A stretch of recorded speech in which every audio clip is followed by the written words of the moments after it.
extension is also coming out. So that will be in here. Assume it'll be referred on Tuesday. And so I'm sure that there will be the same objections. On the other hand, if they're building housing, so we'll find out what's going on. All right, so Becky, why don't you come up? Just.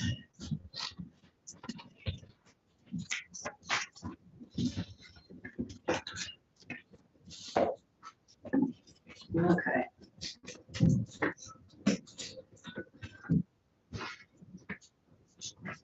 Okay. Just walk us through this one. Becky Wasserman, Legislative Counsel.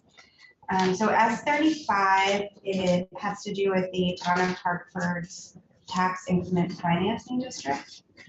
The district, as you know, there's a period of time set by statute that a TIF district can incur debt to pay for improvements in the district.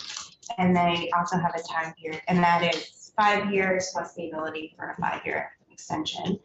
And then there is also a period of time set in statute that a district can retain the increment, the education and property tax increment, to pay back the debt that is incurred.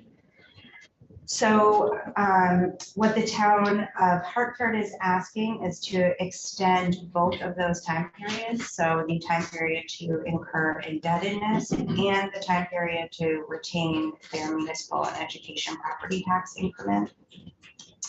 So usually that, I don't know if I said this right before, but usually that period to retain the increment is 20 years.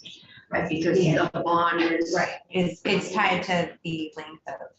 So if they did 2 bonds, they retain it till they pay off. They only have 20 years from the date the first debt. Okay. So for Hartford, I checked, and the first debt incurrence was in 2011. So per statute, they would have had until 2021 to retain increment.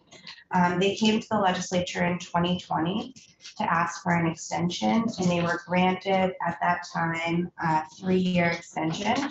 So that brought them to March 31st, 2024. That was Act 111 from 2020. Did we give all TIFs an extension? Yeah, so Hartford in 2020 had their own bill, but then I believe it was in the miscellaneous tax bill in 2020. All the districts, I think, were given a 1-year extension, and then again last year they were all given an extension, except not Hartford, because they had been given this. They'd already been given this 3-year extension. So okay, so they are now equal with all other towns, right? They got a 3-year. We did 2. I think maybe they still got 1 more on the rest of them. I think so. Yeah, I think it's 1 more additional year than the others were given. So they would be, as of current law, their period to incur indebtedness would end March 31st, 2024. And their period to retain increment is being extended by, try to figure out all these numbers out, is extended to 2036. So I believe they would have had until 2031, although I'll have to check. So that would be extending the time period that they would be retaining the increment. So that's 5 years. I want to double check that. So I think their first debt was incurred in 2011. They are paying a portion of that increased grand list back, right? They are paying something into the ed fund. So they are able, Yeah, I mean, right now, there's the 30% of the, 30% is going to the ed fund and they're For keeping the ed the. fund and the other 70 to that, Yeah. so. But normally, they were in 2011, they would have started paying back on that first bond in full in 21. Their period to retain the education, Whatever, yeah. yeah, would have ended in 2021. They could have used their municipal property taxes beyond that, but it's just the education property Right. tax. So. Sorry, they got a 3-year. 2031. All right. So many days flying around, right? 20 years with 2031. They incurred their first debt in 2011. Yes. All right, that's right. So 20 years is 2031 when they have to start paying it back. If they let a second bond in 2021, they still have to start paying everything that's on the books in 2031, right? And the town is responsible. So they would have had to be paying it back it's the amount of time that they could retain that portion. That's of the- 70%. Yeah, so that would have ended in 2031. They are asking to keep that 70% For until another 5 years. December 31st, 2036. Okay, and they're asking to be able to incur debt Until 2026. 2026, so that will allow them to, I suppose, get more projects up and running. So they will be getting tax money in. So in 2036, I'm sure their accountant has figured out they can afford to pay the whole thing and their debt service based on the increased revenue they're getting from the prior projects.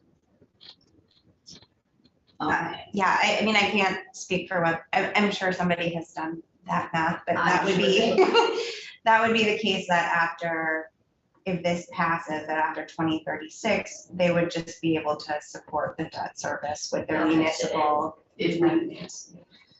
but if we do nothing, and we've already given them a 3-year extension, if we do nothing, and I'm trying to remember doing that. It was in 2020, I think it was right before COVID, COVID. things get a little fuzzy about that. And when this happened in 2020, the legislature only extended their period to incur debt. They didn't extend their period to retain education property tax income. Okay. So I think we may need a more clear, they kept talking about other projects, but I think we're gonna need to hear from them again. They can zoom in, but to hear exactly, I think we need more detail. And we'll have the auditor too, be fun.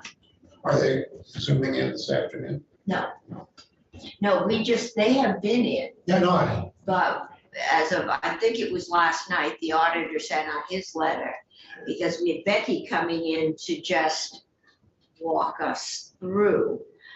But, you know, we had Windsor and we did Windsor. Gave them an extension last year. Windsor's the only one I do vaguely remember. Because when Hartford came in again, I had this feeling I'd heard from them. But I know we did Windsor. That's the one I remember doing. Because I thought, did they get one extension through the Pepsi board? I'd have to check on Windsor. So the way statute is set up is that you have, for the period to incur debt, you have 5 years. And then per statute, Pepsi can grant an approval for an additional 5 years. So they may have gone to I Pepsi think for that was it, additional- and then they needed, then COVID hit and they needed an additional time. But now Hartford got an extension for an additional 3 years. So this would be the first group that came in that said, we need an extension of both. And this would be their second extension. Yeah, so this would be their second sort of standalone bill for an extension, but the first time they're asking for an extension of the period to routine. Okay, and we could probably tell them, I don't care how much debt they incur, but not extend the retention period. I'm getting concerned about setting precedents.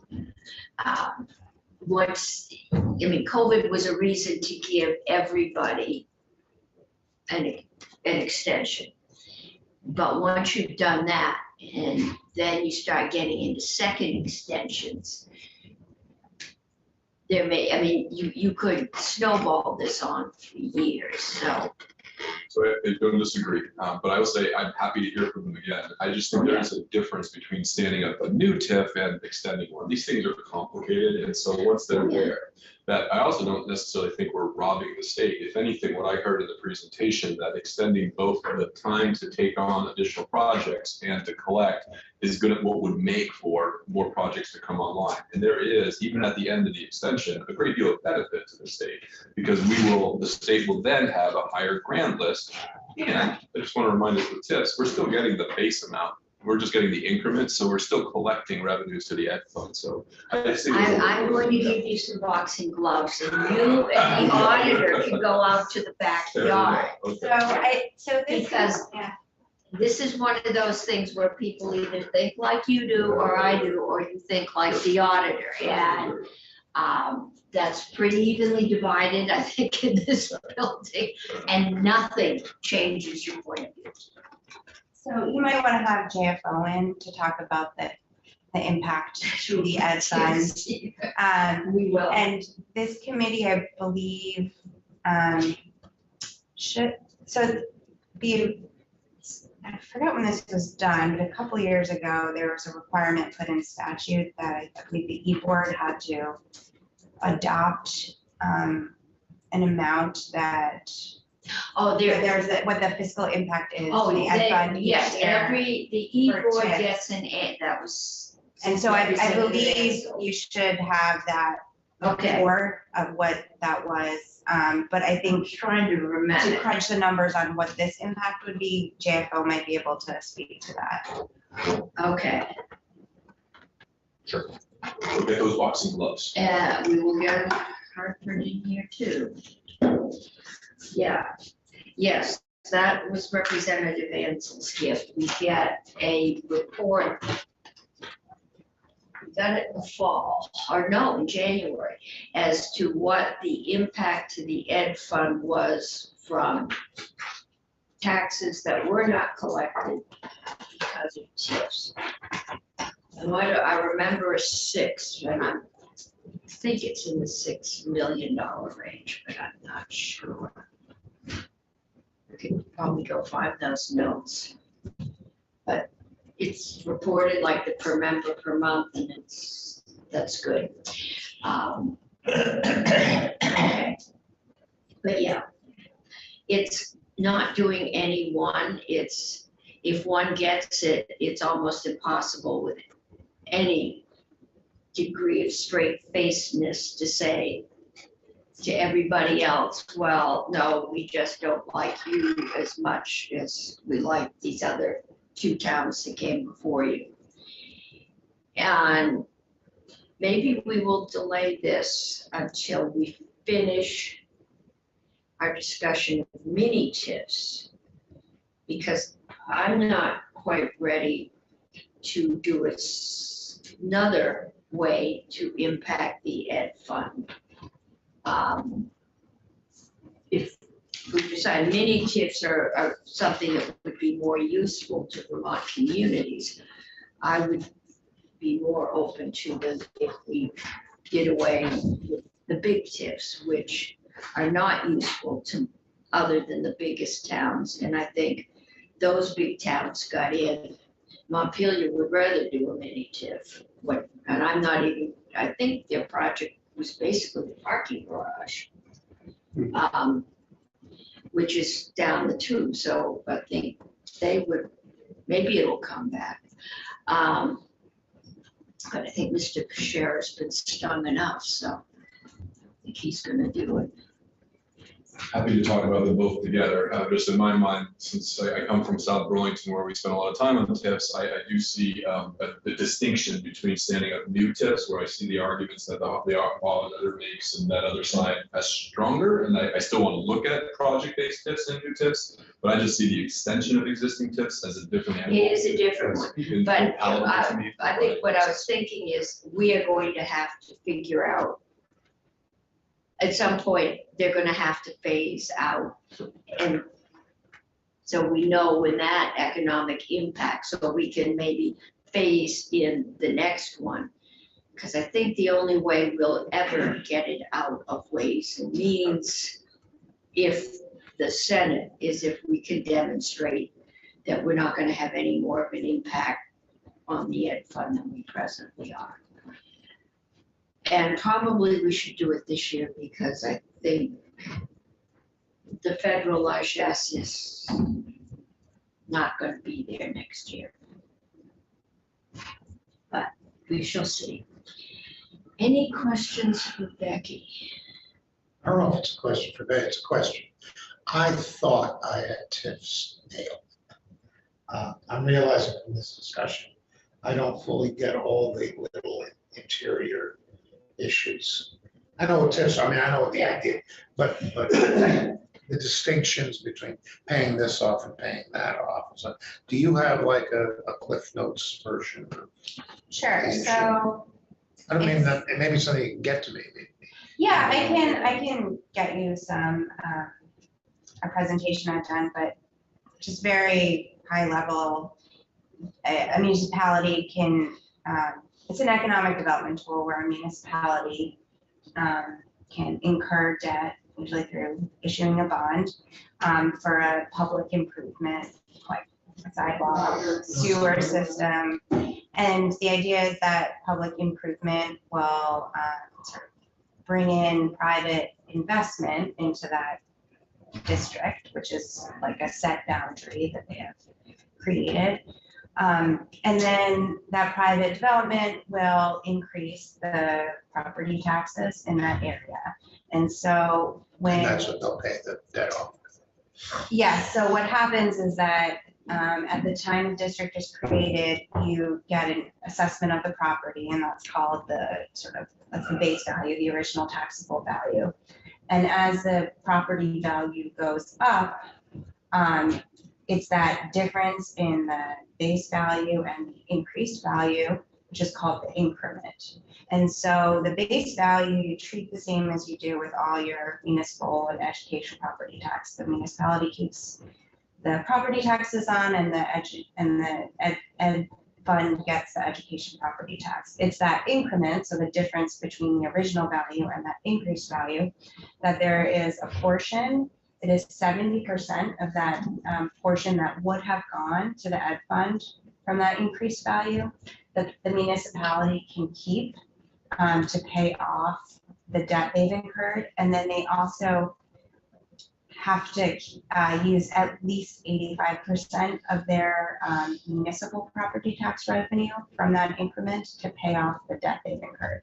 And this is general because there are some TIF districts that were created prior to these numbers and splits happening, and some TIF districts have different rules. Burlington being the big. But statutorily, for those created, I think after 2006, that this is That's the what we did. the rules. And so a district has a certain amount of time to incur debt. If the municipality votes to create a district and they're approved by VEPC, they have a certain amount of time for the municipal body to vote to incur the debt. which is 5 years. If they don't do it within 5 years, they have the ability to ask Betsy for 5 more years to do that. And then they only get to keep that sort of portion, the portion of education property tax increment and municipal property tax increment for a 20-year period.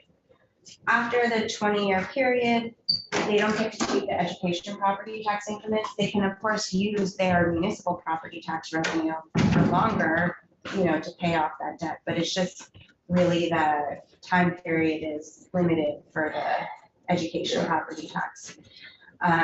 So that's, I guess, a really high level overview. I mean, I think a lot of municipalities have come and asked for extensions because during COVID, it was harder to incur the debt. It was harder to get the work done.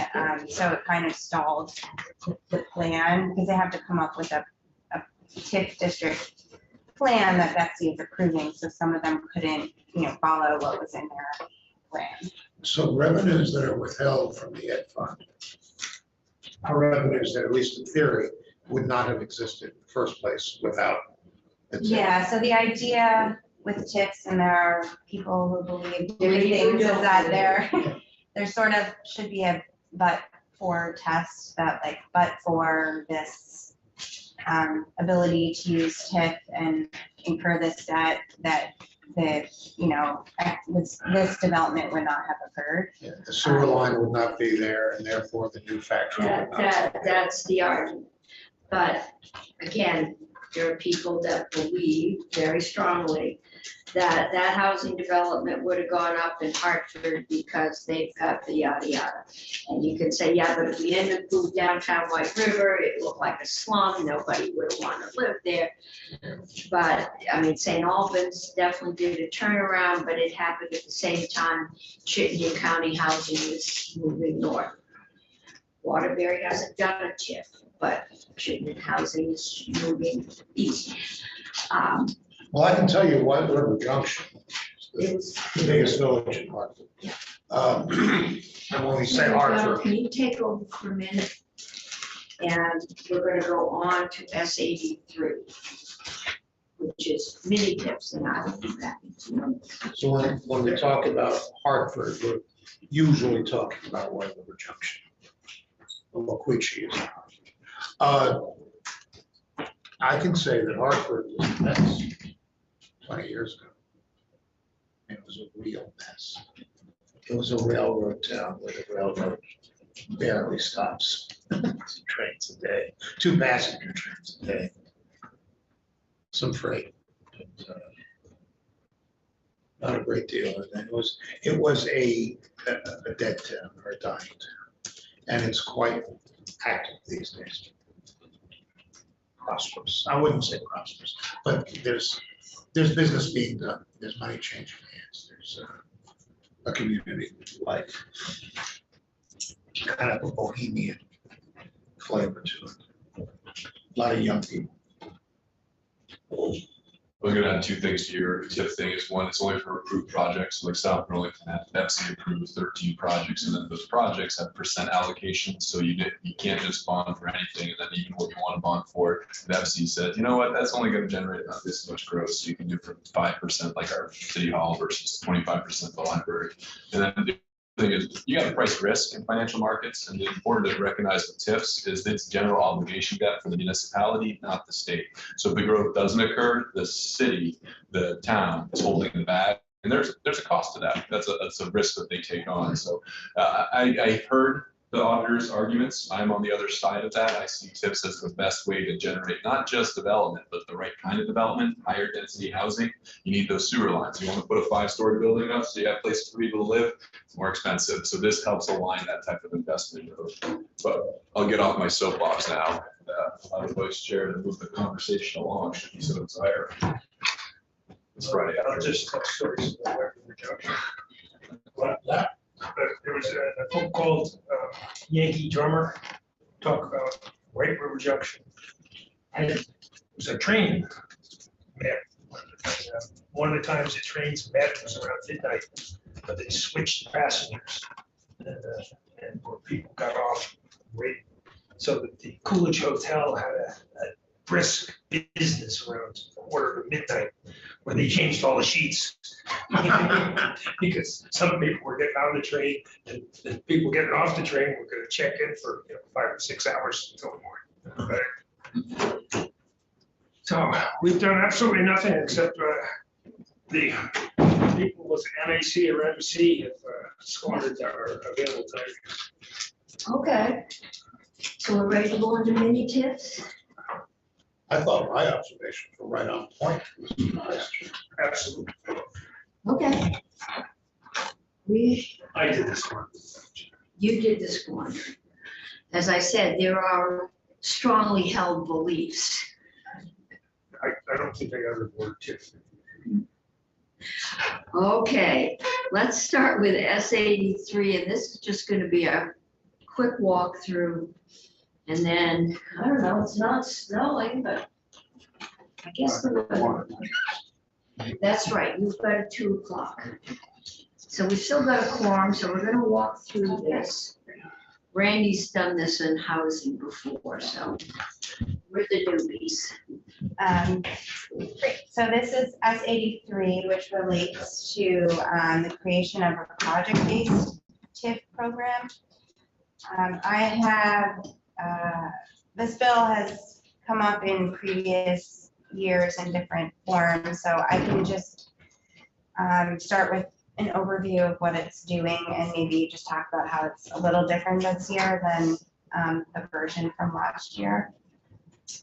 So at a high level, this is establishing a program that authorizes a municipality to use that TIF district model, so that model of incurring debt to spur private development and use the increment that's comes from the private development to pay for that debt.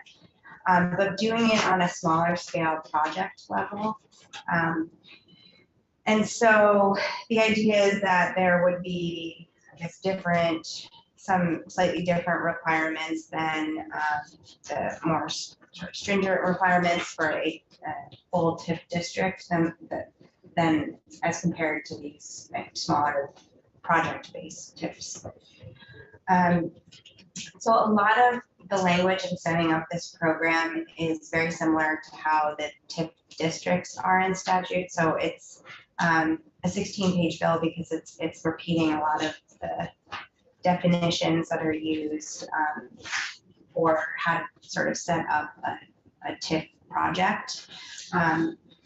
But so you can let me know if you want me to walk through like sort of line by line, but I can point out some differences for how this was presented in previous years.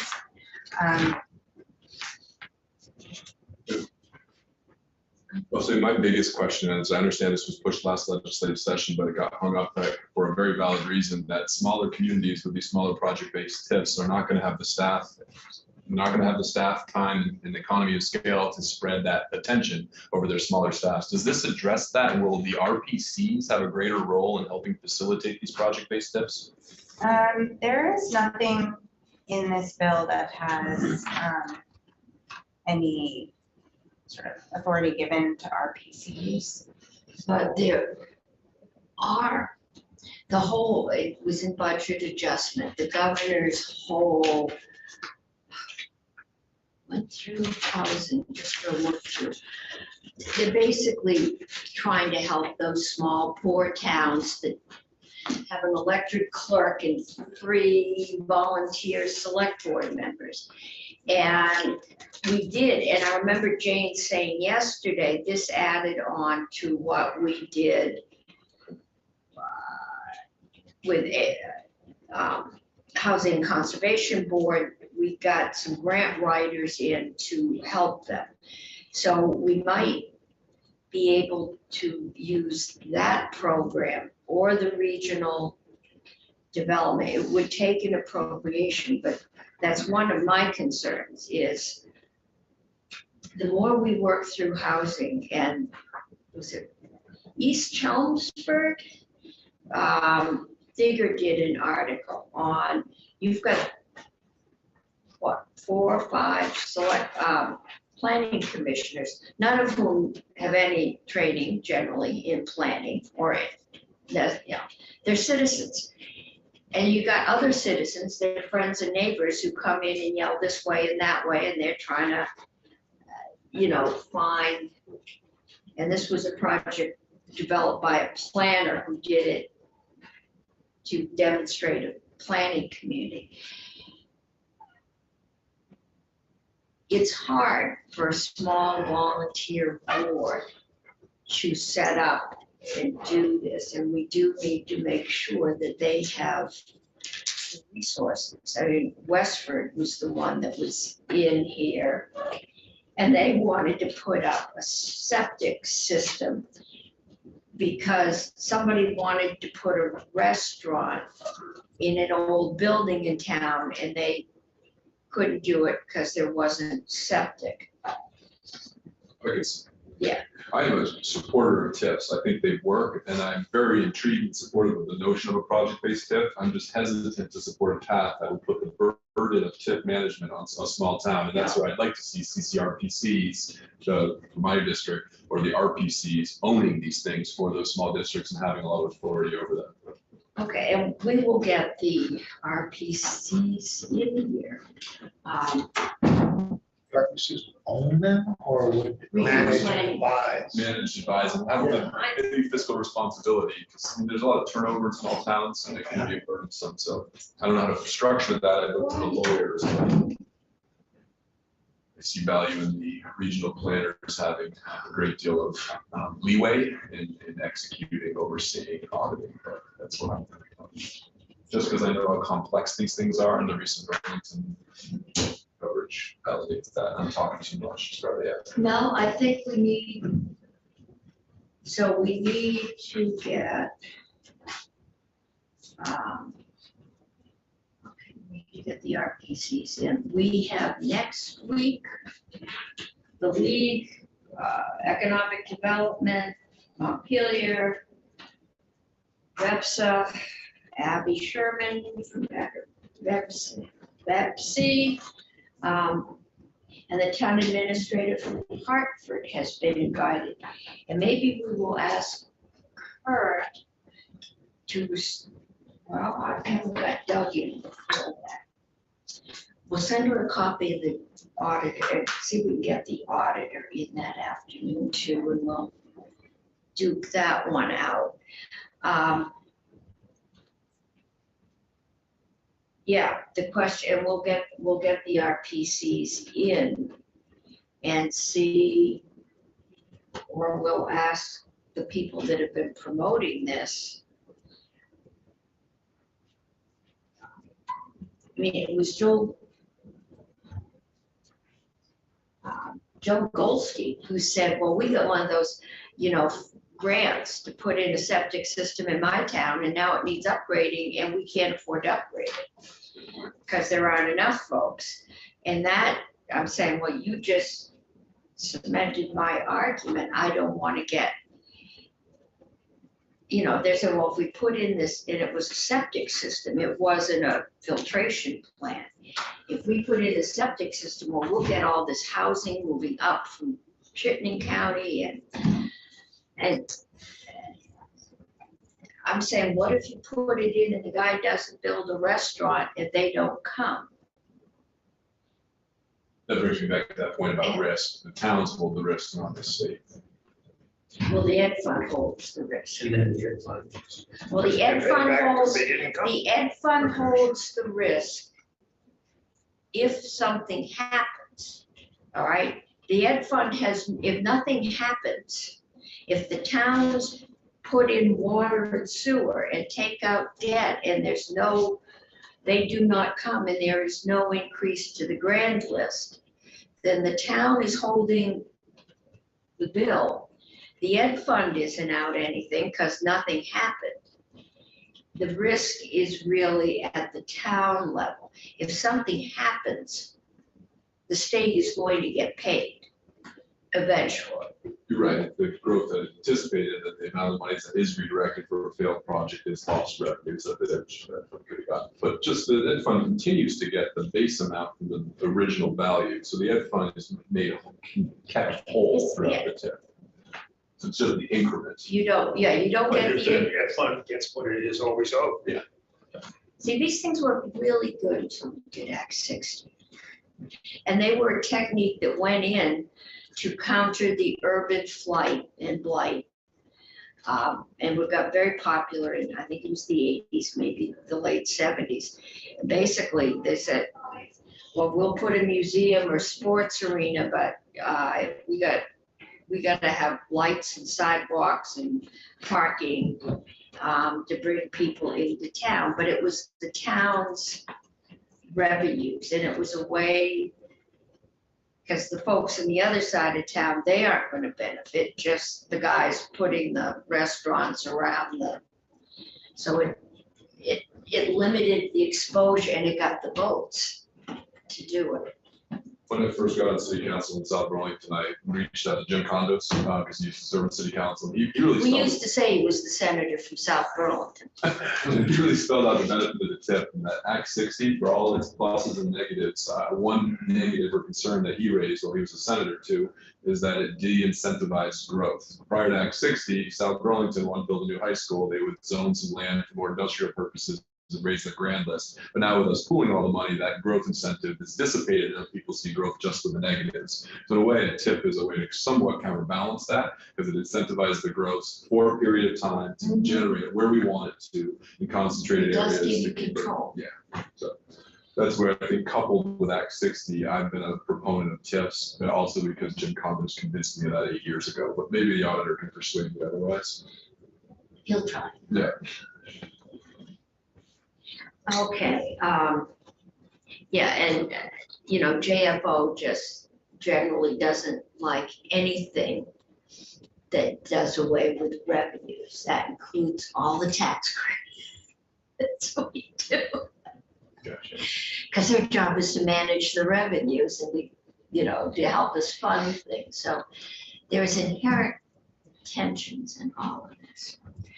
Okay. So I can just give a little more summary for Yeah. this, which is last year's version was a pilot program, and it was a 5-year pilot program.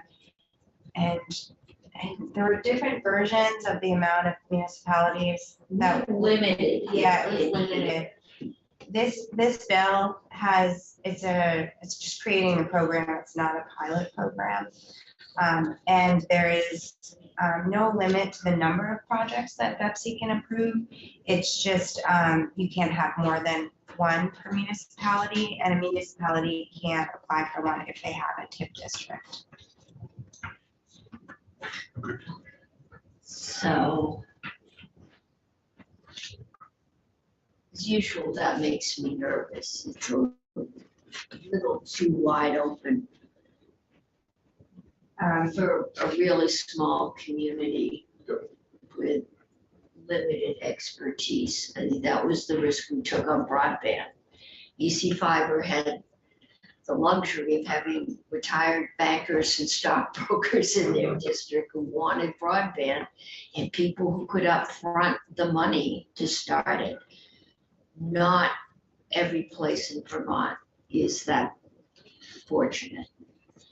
And Also, EC Fiber covers a much broader area than the wealthy Upper Valley towns. well, yeah, but I mean, Really modest. it got its startup money.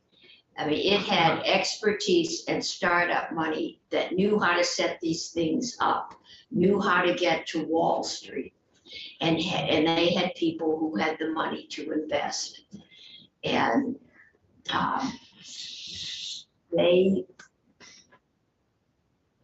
what the state's been doing is trying to supply that expertise to smaller towns, and that's the question here.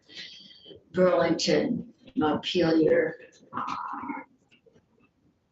the bigger towns have, St. Albans, they have finance offices, they have planning offices. Smaller towns, not as much. You probably are, well, you might get a few retired bankers in Greensboro, but in some other places, maybe not. I don't think EC Fiber is selling largely to retired bankers. No, they aren't, not now. I'm just saying, Retired. 20 years ago, when they started out, you get up to the kingdom and the thought of going to Wall Street to take out a bond is beyond anyone's understanding or expectation.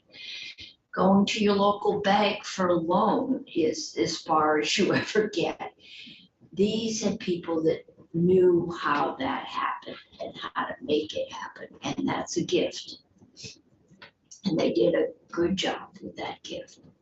We've been trying to create that gift for other towns in the CUDs. But they had to start with, and where are we going to put a desk? And who pays for the desk? So it's been a while. But this is a similar thing. I think it would help a lot of these small towns, and I think that's getting recognized. But we probably need to find a way to put it together as a package with the financial expertise and stuff they need. Another way that can help small towns, which I think the auditor has, I've heard talk about this a few times, might be more attracted to is S60, which would make it easier for small towns to enact the local options tax, which they would then Oh. generate those dollars from the Amazon and the online sales. Now that we're doing online sales, that I think has a lot more value than you could put a tax on whoever showed up at your local general store to buy something that wasn't groceries. That's what Colchester did, is they basically dedicated a local options tax to a fund to pay for a project a few years Yeah. out. So they don't need to borrow as much, they have a little more certainty. Alternative to So taking. we can, we will look at that. Okay, Do you want me to continue or? Yes. Okay. we'll be Um, back. So, just moving to the definition section, in section 1, just gonna point out a few things. On page 3, the definition of improvement, as the chair I'm sure remembers, there's been some debate over the last few years about whether a municipality can use the debt proceeds to pay for debt service. And in previous iterations of this for both TIF districts and the mini TIFs, there was language saying we could, but for a certain period of time. And so this definition of improvements allows for the funding of debt service interest payments, and it's not limited by any amount of time. In the definition of project on page 3, the previous version had, last year, there was a monetary cap for how big the project could be. And this does not have like a size cap. They know we're gonna do this. So that's another sort of change from. This is like giving you keys to the bank. And I will, in terms of eligibility on page 5,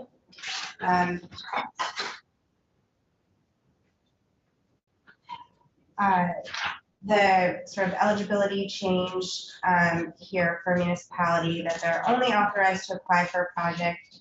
And there's a sort of showing of a need to make infrastructure improvements to incentivize community development. And then the municipality has to demonstrate a few things. And that's that the proposed improvement and the project development is compatible with the municipality's regional development plans and has clear local regional significance for employment, housing, brownfield remediation, or transportation improvements, that the municipality can leverage other sources of revenue and additional funding to complete the project. And on the top of page 6, I think this goes to the question that was raised before, that there has to be an ability to manage the project with requisite experience and plan for fiscal viability.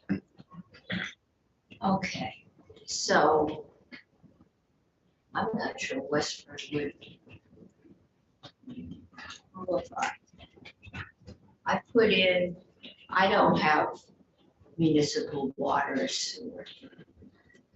I put in a septic system for, and so somebody will come in and put a restaurant in my, in my old building downtown. I'm not sure how that's going to have any regional significance.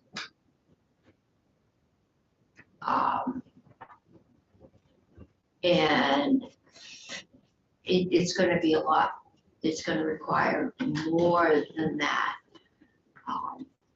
Because right now, you might not get low-cost housing, but anywhere within about a 2-hour drive of Chittenden County, there's a market to put up housing. So we'll have to, we've got a lot of working to do on this one. Yeah, my concern persists, those at home. I definitely want to find ways to have Westford be able to grow, and to grow in smart ways. Yeah. But I'm just very concerned with the complexity of TIFs to put on the town of Westford. I own land in Westford, I know Westford well. They're very confident in what they've been doing with a lot of efforts. Confident when they came in here. It's just a matter of resources. So another position, we have in South Burlington, dedicated position, Lana Blanchard, who owns the TIF as a large part of her job function, and we can only do that because we're a larger city, the second largest city in the state. So I'm just really worried about that burden on small towns. Yeah. It takes a lot. I mean, if the development you anticipate to pay off the loan doesn't show up, you are on the hook, and your taxpayers are on the hook. And if your taxpayers can't afford to put that septic system in now, they sure aren't going to be able to put it in 3 years from now. And I think that's the danger when you get down, and maybe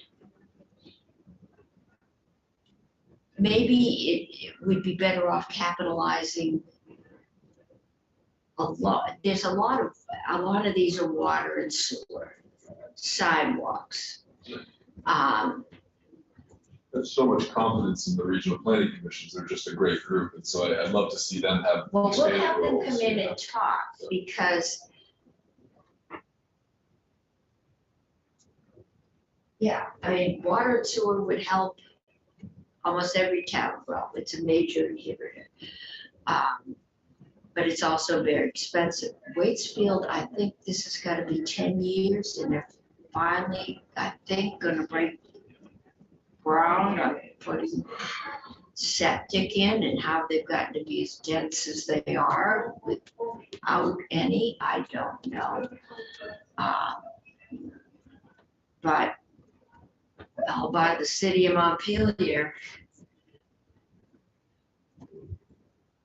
Wastewater treatment gets to be more and more and more expensive. Because we have to take more and more things out, and there's fewer and fewer places you can get rid of the sludge. And to put that on a small town. And if the septic system breaks, can they fix it? And that's, so we'll talk. We'll have, we're gonna continue this. The league will be in next week. And then I think, Jill, we'll only give them an hour. Most of these people are gonna say, yeah, we love TIFs. At 2:30, we'll have the town administrator from Hartford and the auditor come talk about the Hartford expansion. And you can tell the town administrator we want details. What have they put in? What have they not put in? What if they get the extension? Or should they get a second extension? But just so we need as many details as possible. Okay, everybody in here? Madam Chair, I do have to be across the hall at 2:30, so I can just point out a few more Okay. differences if that's helpful for you. So on page 9 of the bill, I just wanted to point out, this is on line 8, that the municipality would have 5 years following the date of approval from BEPC to incur debt. The version in last year's bill was a shorter time period. It was 3 years, but there was an ability to have a 3-year Extended, yeah, and that last year was a pilot. So I think he wanted to turn it over faster. And then another change on page 11 with respect to how a municipality can use the education property tax increment. So the percentage of increment is different than the TIF districts. So this bill, so page 11, starting on line 10, you'll see that a municipality can use up to 80% of the education tax increment for the debt and related costs, beginning when the debt is first incurred for that period of time for that to repay that debt. And then for the municipal property tax increment, it says that they actually have to use not less than 100%, so they have to use the whole municipal property tax increment for repayment of the debt. Which is different from TIF districts, which is at least 85%. Okay. And then there's the similar sort of reporting requirements and auditing requirements that there are for TIF districts. That's another one we've got to look at, because all of the having to well, you can get the base, but you have to do the background growth, because some of these things, housing definitely has gone up in value, not because you've built anything next to it, but simply because it's a house. And if that house were in a TIF district, we collect 15, 18, 20% increase in value. It would have gone up, TIF district or no TIF district. And that, for a town that may not have a lister, may not have anybody with any expertise in that, that is a very complex system that had to go in when Act 60 went in. So, yeah, we'll have to, the more I think about this, the more I'm just not sure how a small town with minimal government can handle it. And so how do we, maybe we ought to start with what do towns need? They need a way to finance municipal infrastructure, and an awful lot of that is water and sewer. And there used to be federal grants for water and sewer. And then there was a revolving loan fund, and there still is. And there's money in the governor's budget. There's money coming in from Washington somewhere for municipal.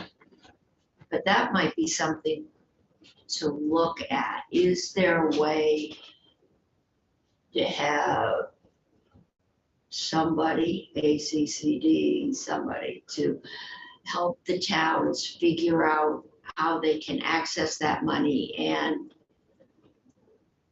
assess what do you need for water and sewer? Because, you know, septic system, as long as you got a good leach field, will probably be pretty good for a while, but you're gonna have to constantly upgrade, and you're gonna have water and sewer lines that break, and you're gonna have to have somebody that goes out on Christmas Eve to fix it. And there was a good amount of federal funds that came in for water and sewer infrastructure projects, and some additional money that went into the matches for the clean water revolving fund and the drinking water funds through ARPA and the IIJA. Now, I can- the big towns are already, Montpelier's gonna have to go in for a big slug because they're paying off the 20-year loan on the water filtration plant.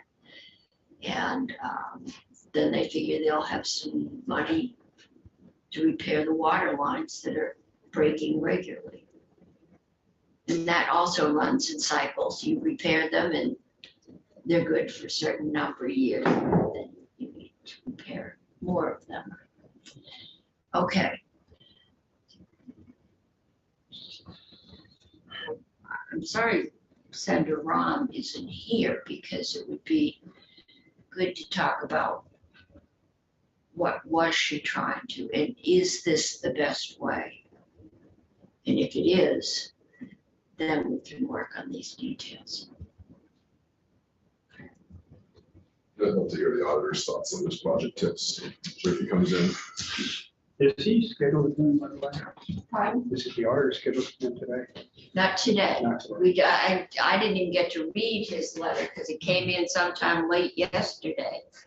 And I just haven't had time to Did it come read it. to the committee or? No, I think next Monday, Tuesday, we've got this bill up, and we've got the League in Economic Development, and then a bunch of interested people coming in, and amongst them is the town administrator for Hartford. Okay. So I've asked Jill to see if she can get the auditor in and the town administrator, and send her the auditor's letter if he didn't send it. And just tell him we want some details. And again, it hadn't hit me anytime in this discussion that this was their second extension. So, what are we gonna get? All right, I have to go across the hall. Jane should get home too before this turns to ours. Yeah, so we will have them in. Can ask the auditor for his thoughts on the tips, but I have. Well, I need to see if I can get a hold of him today, because the discussion I had with David Hall, trying to figure out how to do this, that strikes me as the best way to do it, is to treat it as a performance audit. Treat it as what? This is not. Oh, this is okay, so this is how, all right, the issue of how to get housing speeded up.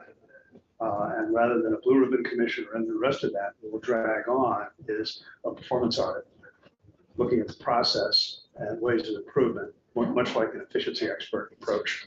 And there's specific things in auditing that define how to do that. And again, if you contract it out, let's put a chunk of money to do that. And it makes it less likely to fail, because all the people who have vested interests are involved in the process, and it takes it out and adds independence. okay. And whether he'll like to do that or not, I don't know. I mean, we could just sneak it in, the bill that we put on Tuesday, and it's fait accompli. But I think out of courtesy, you gotta have a discussion. I think you'll know if he doesn't like it. Yeah. And that bill isn't, it's got other stuff. Yeah. But, I think if we got in is, we know what we want to help small towns do. Mhm. But we already have things moving in this building that recognize that they don't have the expertise to Mhm. do it. Yeah. And is a mini TIF the best way? Or, and if it is, what kind of support structures? do So I we mean, need? the testimony that we took last year, I thought was from Westford, for example, that was in, and we delved into that at a fair amount of depth of why do they need it, and we want to do a pilot project involving several municipalities that way, at least as a test, back and forth on that. This bill is wide open. So I think it's a good approach. So we'll take a look at it, because what Westford really wants is a septic system. Yeah. In its downtown. Is this the way to do it? If that restaurant doesn't show up, Mhm. they're saying they can't afford to pay for the septic system now. If the restaurant doesn't show up, can they afford to pay for it then? Close the And will door. the voters sign up to pay Yeah. for it? And if it's housing, then why isn't the housing developer or one of our programs helping the housing developer put it in? So, I mean, I think that's just what, you need somebody to help the town think through all the what ifs. And if all else fails, can you afford to pay off this debt? Okay, all right, so everybody go home. Yeah. I don't know what it's doing out there.